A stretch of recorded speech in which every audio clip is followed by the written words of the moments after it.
Alright guys, sorry about that little miscommunication here. Something happened, we don't know what. I think Bisping's back in the truck, still trying to follow me around. The curse of Bisping, but anyway. Now let's get back to some CWF tag team action here. Coming to the ring from Mexico, Los Matadores, Fernando and Diego. Going against the Bromans. Let's see what they can pull out tonight. That's right, and you specifically know a lot about these Matadores. I know you were pushing for them to get into this new roster cut, and they did it. They did get in here. Just say that. Yeah. Well, one of them was successful at at least the DCW Royal Rumble. So we know that DCW recently bought by NSW. You can watch all 2 of the episodes over on the NSW network. Now, anyway, taking a look now at the Bromans, Robbie E with that DJ Pauly D haircut over on the right, on our right, and then Jesse Goddard's one of the greatest 2-sport athletes in the 21st century. I completely agree on you with that. And this was another team that you pushed for. You want to say a little something about them? Well, when I was commentating on another show, HGW, these guys were on there, and they put in tons of great matches. And they brought the crowds over with them, and obviously they brought the crowds with them today. That's right. I'm sure both these teams want to go up against the Usos on Friday. Alright, they're both going to have a tough match ahead of them. Again, these tag teams... Oh, look at that snot. Yeah. Dang Godders, come on, man. Anyway, here. Going to start it off. All tag team matches are under Tornado Extreme Rules, which is no tags, no legal. Everybody's legal. Even those Mexicans, they're legal too. You just ask Joey Miles, he'd be saying something about all these Mexicans we have on the show. Yeah, no doubt about that. I don't know if you watched last week's, but he's getting pretty racist. Not gonna lie. Let's calm down a bit. Anyway, that my partner is another conversation for another day over on NSW. But anyway, no, that's Robbie E. My fault. Trying to go for our first weapon, but unfortunately not able to get one in time. I think Diego or Fernando, I can't really tell these 2 apart, managed to get there before him. That's true. They're both wearing extremely similar costumes. I guess Matador costumes. It's not can't really tell them apart. I think one's taller. I don't know.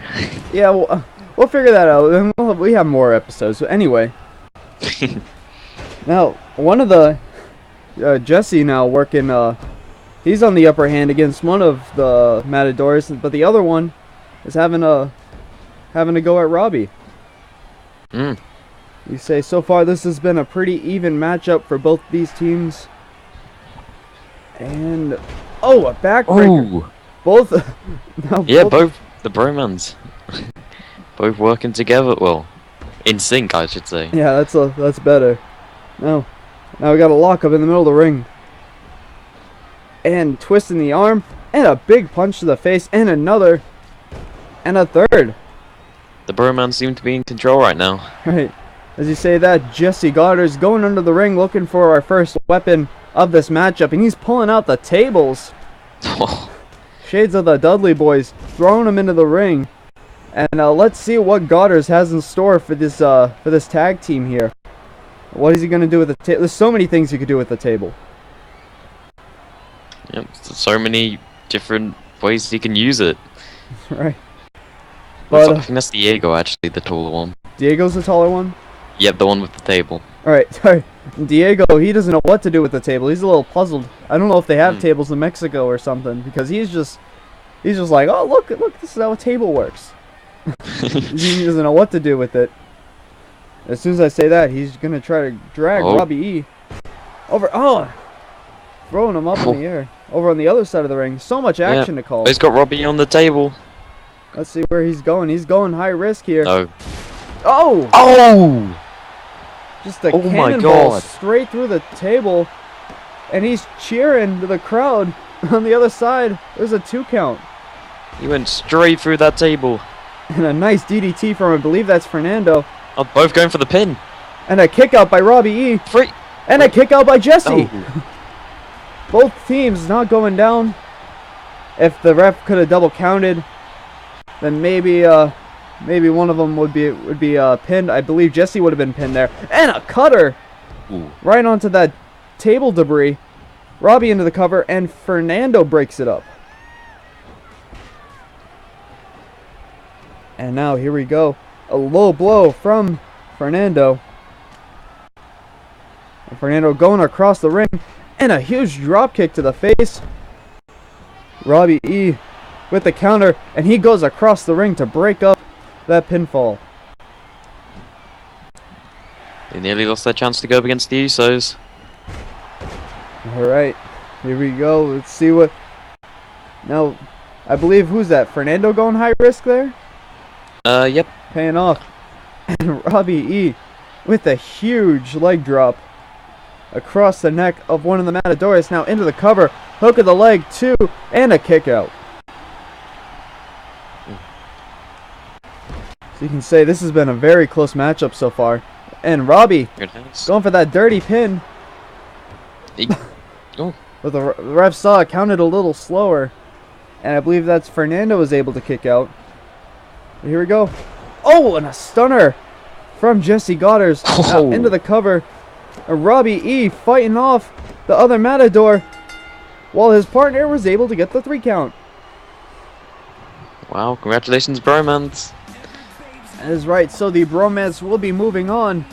And Friday night they will be facing the Usos. And the winner of that match will become the first ever CWF Tag Team Champions. Huge win here tonight for Robbie E and Jesse Goddard. Well, if they put up a fight like this against the Usos on Friday, we could definitely see these guys as the new tag team champions. That's right, and we would also like to thank our sponsors, The Amazing Spider-Man 2, coming to DVD and Blu-ray very soon. Mr. West, what did you think about the last Spider-Man? Oh, it was a great film. I enjoyed it. So did the kids. And so did I.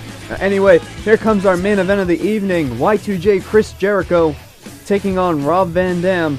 Winner gets to face Jeff Hardy next Monday night for the CWF, actually, in a semifinals match for the CWF Championship. I certainly think Jericho's going to be in a lot of trouble tonight against RVD. He's, well, in my eyes, RVD is probably the main core of hardcore and extreme rules. That's right. We are an extreme sort of hardcore style of wrestling here in CWF. As you see, the crowd they love Jericho. Jericho with that very fancy jacket. Oh, where does he get it from? I don't know. I think the same guy that makes Matt Rhodes' coats made Jericho's. Ah, it's kind of him. It looks good. He does rock. He rocks the jacket. Now, anyway, Chris Jericho, former champion over in NSW, released earlier on in the season, in their season 2, able to pick him up, and he is replacing the missing Golden Eagle. As we don't know, I guess his flight got delayed or something. Wasn't able to show up tonight. We should be seeing him on Friday. Hopefully, if he can get into the country. But anyway, Chris Jericho replacing him, and I guess you could say it's probably a lot better quality match now that Jericho's in it facing RVD. Yeah, I think well, I don't know. I guess so, because if there was the Golden Eagle, I actually reckon that RVD would just be probably killed. Speaking of RVD, here he comes walking down the ramp. RVD is a former, also has had some success over in the NSW, former hardcore champion. Spent some time over in ECW. I remember watching those shows. I know Joey Mild told me to hire this guy. Great talent. Seems that NSW are wasting quite a few good talents in my eyes. That's true. Lucky we managed to pick them up. That's right, we did pick up 3 very good former NSW talents. Actually, 5 if you include the Usos that we saw last week on the show. Such a waste. Anyway, well, we're not here to criticize them. We are thankful enough for them to moving to a different network, so we're able to pick up this mini time slot here, over here on Non-Stop Sport.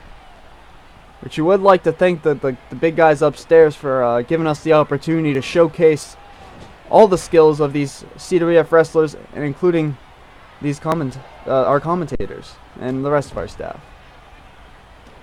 Very good. Anyway, now you can see Chris Jericho, RVD, kind of similar styles. We've seen a lot of different styles come from Jericho, but he can pull off the high flying maneuvers when the time is right, just like RVD.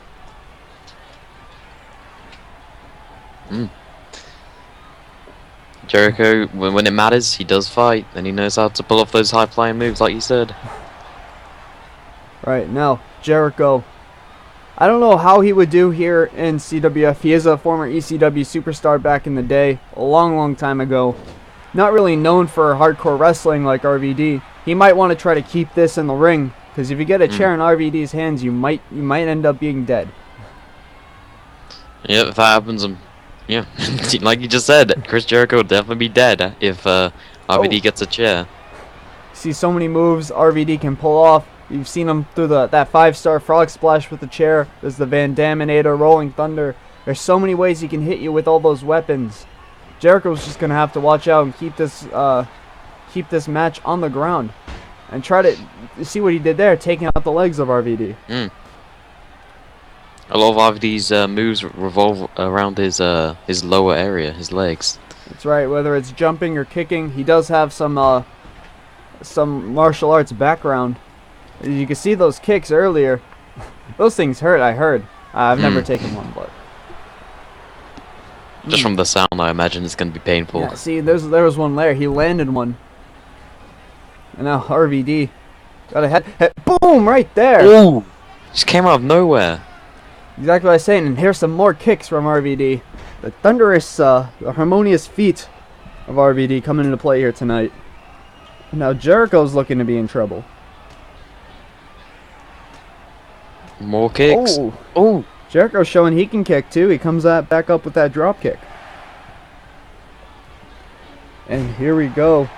Chris Jericho now stomping away.